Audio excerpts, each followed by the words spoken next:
Tips for the psychologists. And also, it's sunny Cornwall. It's not raining in England. Well, it might be in other parts. It's not raining in Cornwall right now. But I wanted to talk about why I do business psychology.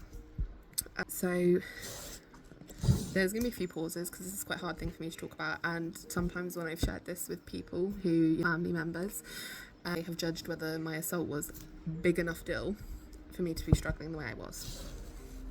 So with that vulnerability in mind, sorry if there's any pauses.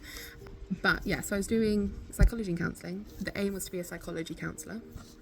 And I got my first real job, and it was like a Monday to Friday, 9 to 5 kind of thing. And I was working there and I was assaulted. I was absolutely devastated, as you would be. The police were involved, there was court cases, all of that kind of thing. So it was a big deal. And I went to my manager and I was in floods of tears after I'd been assaulted. And I was like, I don't know what to do, I'm really struggling.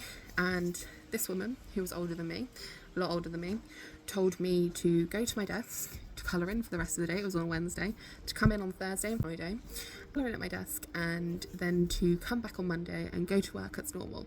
And that was the advice I was given. And at 23, I didn't really know better. It was the first time I worked in like a proper professional setting, other than like, in like supermarkets and as waitresses and things like that.